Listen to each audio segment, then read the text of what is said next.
So, as a school teacher, I learned a lot of things and I got to teach a lot of things. And I learned mostly to be grateful and full of grace when students or teachers or parents would point out things that I was actually incorrect about. So, for example, do you know your blood is never actually blue in your veins? Do you know that 3 and 1/7 is not actually pi? Do you know that you don't always need to use an apostrophe in the word it's, only if you mean it is? That a lot is two words, not one. It is a lot. And do you know that horseshoe crabs aren't actually crabs? One of the best experiences I had as a teacher.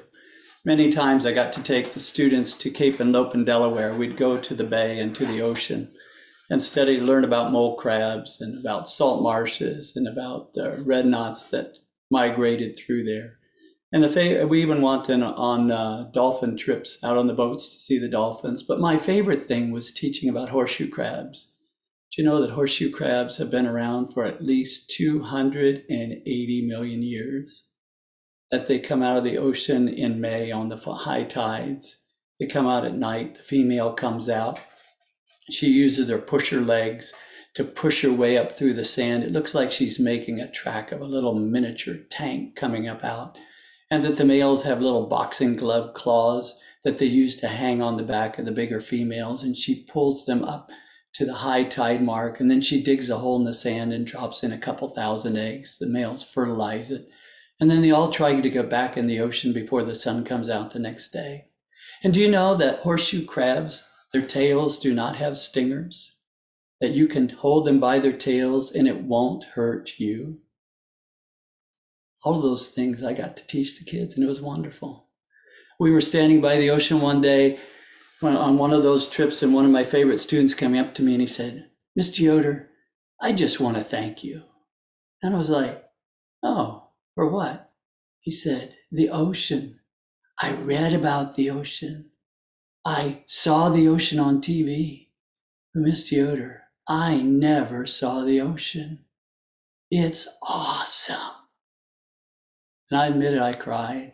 When you can take a kid to the ocean for the very first time and introduce them to something that wonderful, what a wonderful reason to be a teacher. On the trips, I taught the kids, you pick the horseshoe crabs up by their tails because I knew they didn't have stingers. And all the kids said, "Oh, Mr. Yoder, you can't do that. They got stingers." No, they don't. I had so much fun teaching them they didn't have stingers. And I would pick it up and show them. Then the braver ones, they would pick up a horseshoe crab by its tail. And then everybody would be running around picking up horseshoe crabs by their tail. And we'd learn that they'll dry out in the sun. And so they were rescuing horseshoe crabs, running up and down the beach, putting them back in the water.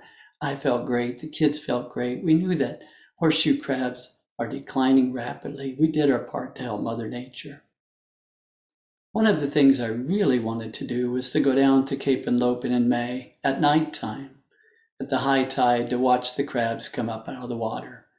So I retired from teaching in 2017. That following May, I convinced my wife to go with me, and we camped out at Cape and Lopen so I could see the crabs at night. It was amazing. I would recommend it to anyone. It's one of the great spectacles of nature. The next morning, we got up early and we went out to the beach side on the ocean to watch the sun come up. And we saw all of these wonderful tracks in the sand. You could see where the big females bulldozed their way out of the ocean, and the smaller males had come after them and clung on the sides. And then you'd see where they dug a hole, and then you'd see where the males would make these gigantic circles like spirals in the sand looking for a female. And then I noticed that there were hundreds of horseshoe crabs still on the beach. They'd buried down into the sand so you could just barely see them. And I'm like, "Oh no, this is terrible. They're going to die. I've got to save these crabs," just like my kids had done all those years. And so I started pulling them out of the sand and picking them up by their tails and taking them back in the ocean.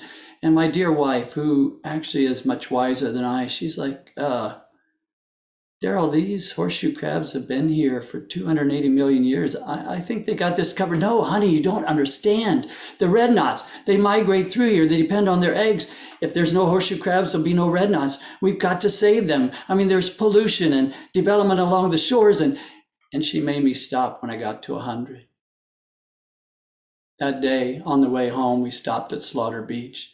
There's a great nature center there on Slaughter Beach on the Delaware Bay.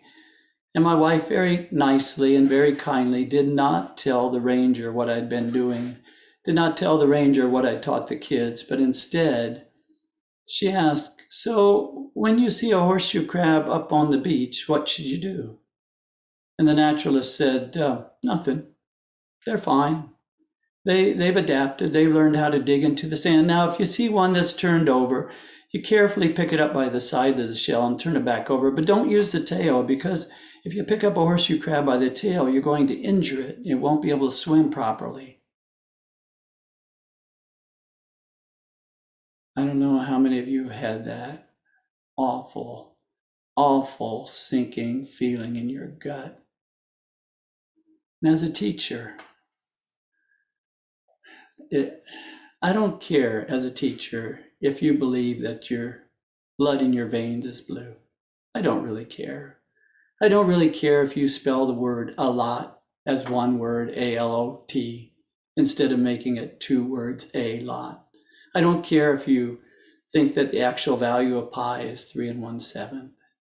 But I do care that I taught all those kids for all those years that it's okay to pick up a horseshoe crab and put it back in the water. So, if you're at the beach and you see one of my former students running around, or one of their kids running around picking up horseshoe crabs, saving them, putting them back in the water, holding them by their tails, please tell them to stop and tell them that Mr. Yoder sent you.